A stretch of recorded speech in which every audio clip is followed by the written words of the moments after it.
Start, 1, 2. Yun, no? Okay. Sniper 155 from Batangas pa po ito, no? Okay, pangatlong motor na po na Nissan na ito na dinala rito, no? Okay. Ayan. Nag-install po tayo dito ng package number 9, no? Which is mini driving, PIA horn, combo lights, horn passing, horn switching, rapid horn. Tapos nag-additional lang tayo ng dual contact signal light. Tapos yung ating underglow lights mula sa front engine hanggang sa likod po yan, no? Okay. Sa package na may Yamaha alarm na rin po mga sir. Keyless po, no? Katulad kanina, in-start natin ng keyless po, no? Okay. Pwede nating patayin yan. Tapos pwede rin tayo dun mag-start sa mismong original key. Okay. Start. Ayan. Sir, paupa ko na itong MDL mo. Ayan. Passing light. You know. Sa passing light mga sir, no, kumapasin nyo, hindi lang po mini driving yung umiilaw. Sumasabay po dito yung headlight. Yan po hindi pero ang gawa natin sa iba, no. Usually pagka nag-passing, mini driving light lang po yung umiilaw. Pero dito, sumasabay po yung headlight. Okay? Ang maganda pa rito, pwede pa rin tayo mag-high and low ng headlight nang hindi sumasabay yung mini driving. Sa mini driving high and low, hindi sasabay yung headlight. Pero pag nag-passing, automatic, sabay po lahat yan. Okay? Ayan. Ang main purpose natin dito mga sir, para in case na nag-high tayo ng mini driving, usually mawawala ng passing, no? Pero dito sa gawa natin, may headlight pa rin na magpa-passing. Okay? For example, yung headlight naman yung naka-high, may passing pa rin napapalit sa MDL naman. Okay? Ayan, no? For example, naka-on naman lahat mga sir. May passing pa rin po yan. Hindi tayo mawawala ng passing light, no? Nakapatay man, may passing pa rin. Kahit po nakabukas po yan, may passing pa rin. Okay? Yan po yung maganda sa setup natin. Ito po yung talagang combo lights mga sir. Yung iba po kasi, no, yung MDL, tinatap lang po dito sa high ng headlight, no, na kapag nag-high low ng headlight, sumasabay na rin po yung MDL. Dito hindi po yan mga sir.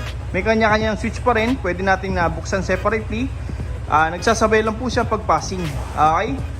Yun, no. Sir, pabusina naman, stock horn. Stock horn, kumapasin nyo, wala pong milaw, no? Para in case na nag-parehistro tayo, wala tayong magiging violation. Wala rin pong rapid yan mga sir, para pure stock pa rin. Safety po tayo sa rehistro. Okay? Sir, pa-activate naman ang loud horn. Sa loud horn, doon na po ilaw yung MDL plus headlight. Sa pa nga sir. Okay? Tapos ang maganda pa rito,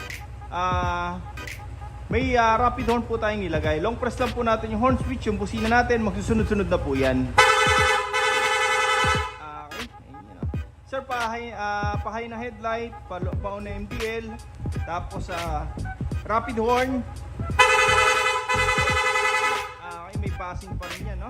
Sir, pop naman lahat. Tapos busina, automatic na sabay po yan.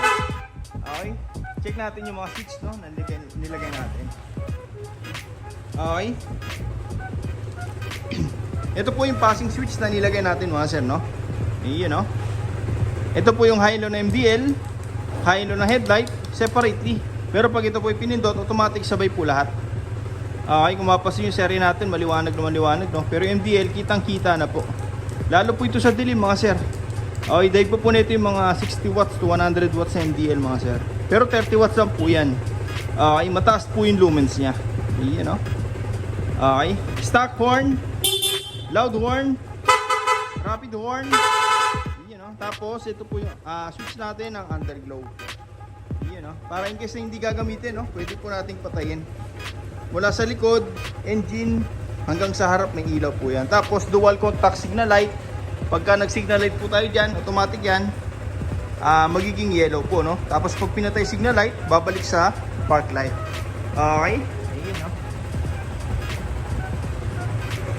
Ngayon, demo naman natin itong alarm mga sir. Ayun, no? Dalawang remote po siya. Isang main, isang duplicate, no? Dito mga sir, parehas lang po sila ng function. Kahit ano pong dali natin dito, no? Iwan natin yung isa sa bahay natin. Okay lang po mga sir, basta may dala tayong isa. O kahit wala po mga sir, makakapag-start po tayo ng motor natin. Okay? Dahil po dito, no? Ayun, no? Makakapag-start pa rin po tayo. Tapos dito, pwede rin tayo mag-start. 1, 2. Ayun, no? Okay? Ayan. Wala pong check engine yan mga sir. Ito, ABS po ito. Okay? Unlock.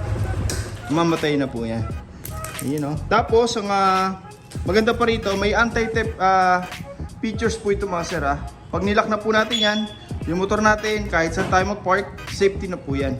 Kahit, kunyari no, may mag-attempt pa lang na standby sa motor natin, unang tapik pa lang, warning na. Okay, isa pang galaw, mag-alarm na po yung remote. Okay, pati yung motor. Unlock. Yan. Long press lang po para mamatay, no? Okay. Tapos, pwede rin natin i-silent mode yan, mga sir. Itong remote lang po yung mag-alarm, no? 1, 2, 3, 4, 5. Ayan. Pindutin lang po natin itong lock button 5 times. Yung motor natin, naka-silent na po yan. Pag nagalaw po yan, itong remote lang po yung mag-alarm. Yung motor natin, tahimik po yan sa parking lot. For example, no? Ayan, may mag-attempt man na magdakaw ng motor natin, na iwan natin itong original key, no? Hindi po nila magagamit yan. Okay. Ayan. For safety po yan, mga sir. Ayan. Unlock natin para makapag-start na ulit tayo. Start. Okay. For example naman, mga sir, no? Nagdadrive tayo ng gabi, tapos biglang hinablot po sa atin yung motor. Bigyan na po natin ito remote, mga sir, ito. Yung original para hindi na tayo mapano, no? Kung sakaling tutukan po tayo. Basta nasa atin itong Yamaha alarm, no? Okay. Pagka nakalayo na sila, pindutin lang natin itong lock button.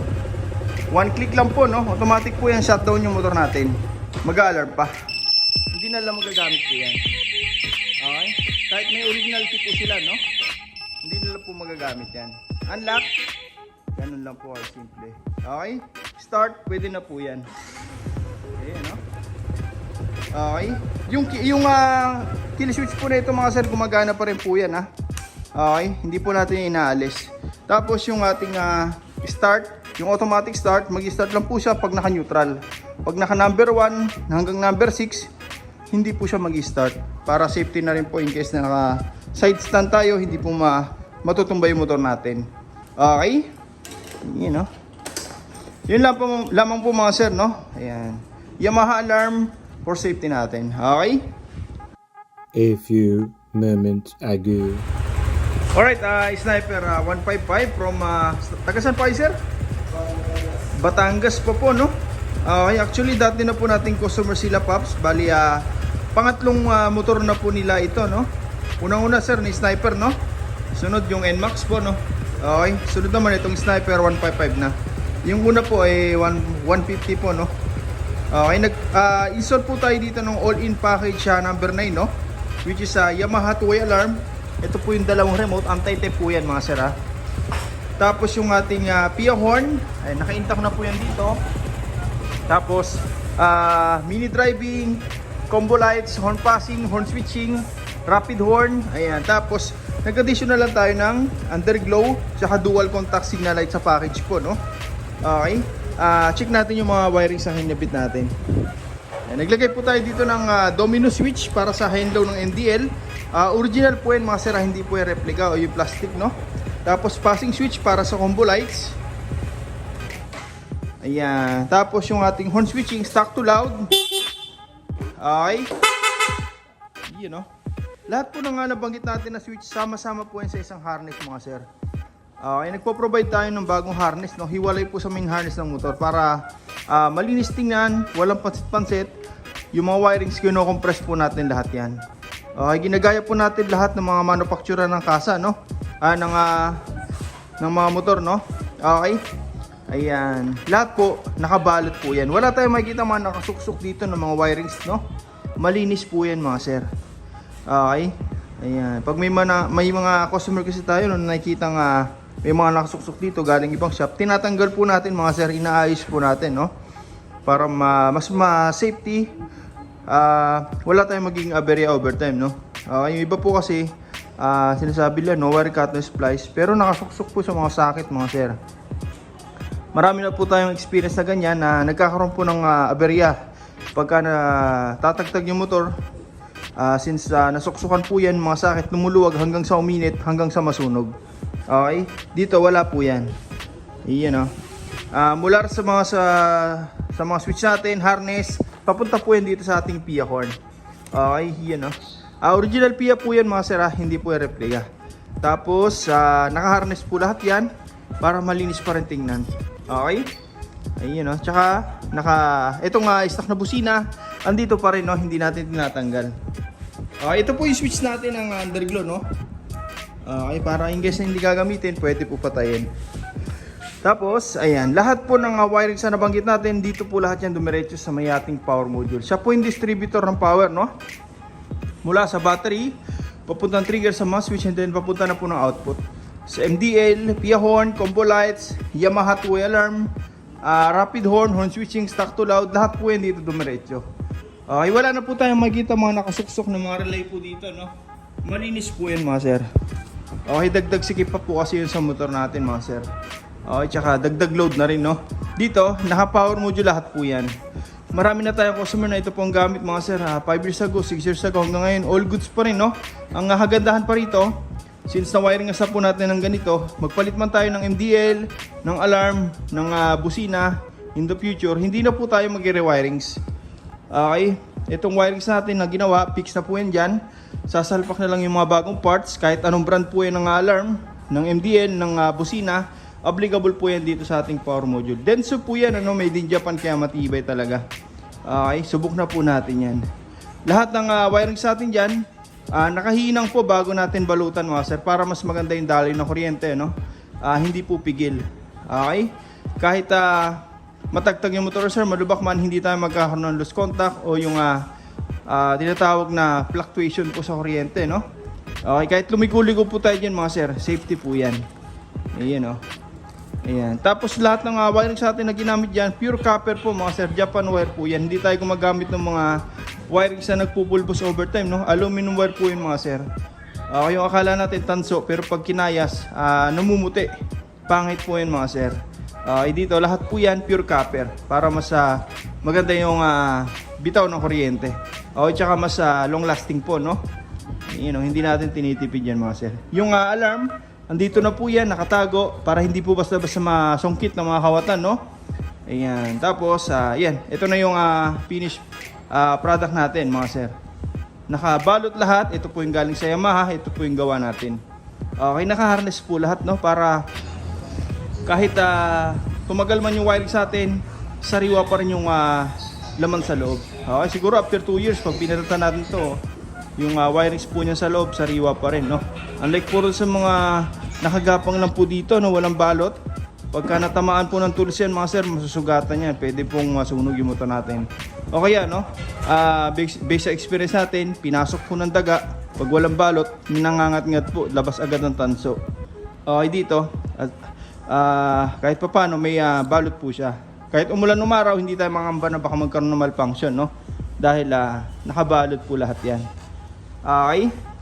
Kahit mainitan po yan mga sir ang ating makina, no? Lalo dito sa port na to, pag umandar na to 30 minutes, sobrang init na po rito.